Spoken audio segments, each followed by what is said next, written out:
The unknown journey will continue. With 5 simple words, Square Enix closed the book on 2020's Final Fantasy VII Remake and invited us all to spend the next 4 years pondering what was to come. With the defeat of the Whispers, eerie apparitions of the planet's will, whose purpose was to maintain the timeline of the original Final Fantasy VII, Cloudstrife and his friends' first steps into the vast world beyond the gates of smoggy Midgar held the promise that this time the rest of the story would be different. This time certain fates could be avoided, for good and even for ill. With Final Fantasy VII Rebirth right around the corner, we're all about to find out. After enjoying a few hours worth of hands-on experience with its first 2 chapters at a preview event back in January, I am convinced that Rebirth isn't simply a continuation of Remake so much as a full-fledged evolution. The same game, yet on a grander scale, from larger environments and deeper combat mechanics, to more diverse gameplay options and bigger narrative gambles. The classic Final Fantasy VII contains an extended story sequence shortly after the party's departure from Midgar, in which Cloud regales the others with his painful memories of Sephiroth's descent into madness and the subsequent destruction of Cloud and Tifa's hometown of Nibelheim. Fittingly then, the flashback is the subject of Final Fantasy VII Rebirth's first chapter. It's the tragic tale on multiple levels. Sorrowful in its own right, but made all the more bitter by Tifa's deep-rooted doubts. Cloud's recollection of these pivotal events does not match Tifa's own, and his inability to provide critical details leaves Tifa, and players, with more questions than answers. Just as memorable as the plot beats from Cloud's supposed past are the fleeting opportunities to experience Sephiroth's significant power firsthand in battle. Final Fantasy VII automated Sephiroth's combat actions, but this time around the developers sought to up the spectacle by allowing us to control Sephiroth firsthand. Of course, Square Enix has gone all out here. His animations are superbly flashy and his agility is off the charts. And he's got numerous maxed out materia on tap to eviscerate the fiends of Mount Nibel who are foolish enough to stand in his way. There's a fitting mix of signature beats and fresh fare during the brief stint of the Nibelheim of 5 years past. You'll still catch up with Cloud's mother, and you've still got the option of jamming on Tifa's piano, but you can also climb the village's water tower, leading to a somber little scene in which Cloud exhibits serious discomfort. Following the inevitable things fall apart finish to these formative bits in the Final Fantasy VII backstory, I was returned in full to the present day evening inside the inn at Calm where Cloud had told his tale. Unlike the original, Tifa actually attempts to confront Cloud over the fact that, as far as she remembers, Cloud never returned to Nibelheim at all. A revelatory wrench that classic Final Fantasy VII does not throw until much later. The conversation quickly devolves into an argument, and while it's written fine, it strikes me as a crash course on Final Fantasy VII Rebirth's affinity system. Not because it employs those mechanics, but because it's as decent a reason as any for players to have to build up Tifa's affection for Cloud pretty much from scratch. When you're wandering around a settlement, in this case Calm, your party members will hang out at various places, and you have the option of compelling Cloud to interact with them.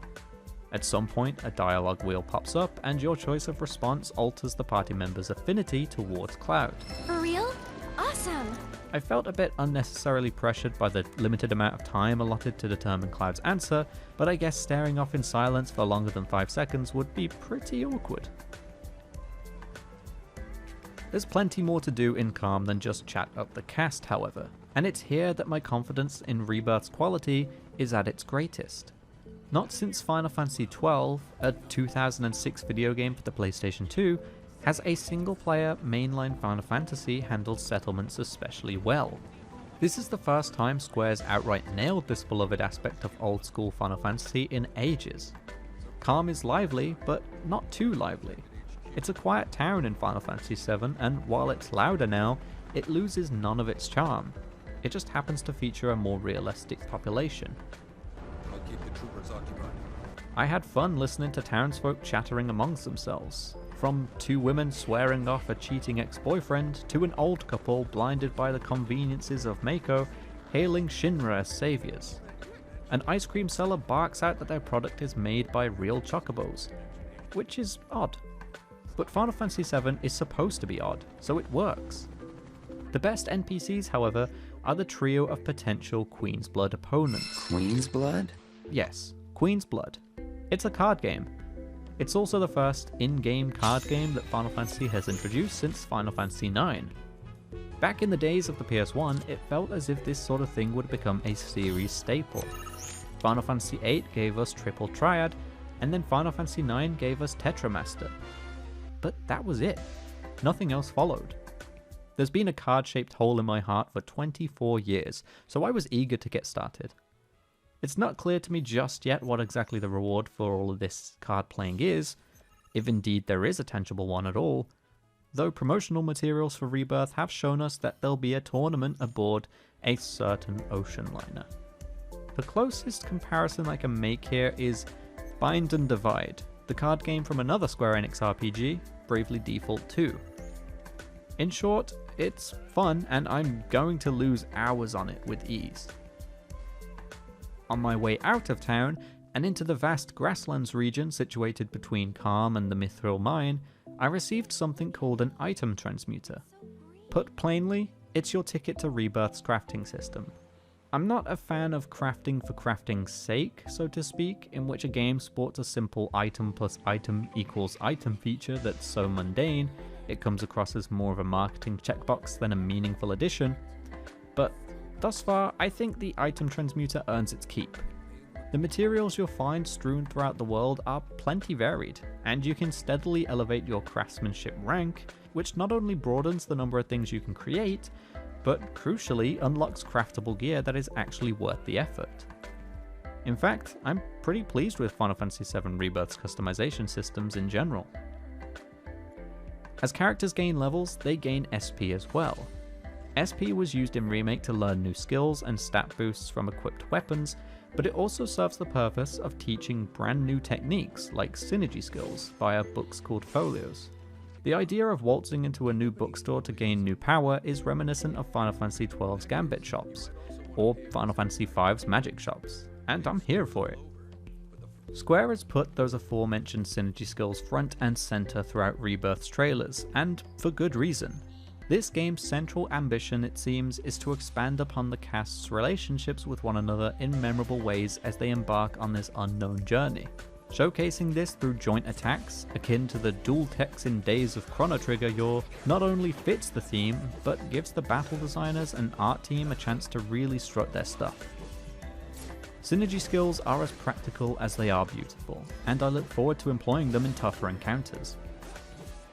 I can't speak as to whether Final Fantasy VII Rebirth's open world slant will keep players consistently engaged in its wide open spaces the whole way through, but if the Grasslands region serves as something of a tutorial, then there's cause for cautious optimism.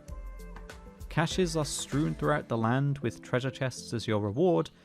Importantly, the locations tend to service the game's lore, like the broken down remains of a Republic-era tank, or the ruins of an aqueduct. These spots paint a picture of a planet before Shinra's revolutionary Mako technology, adding texture to the timeline that is purely a Rebirth-driven invention.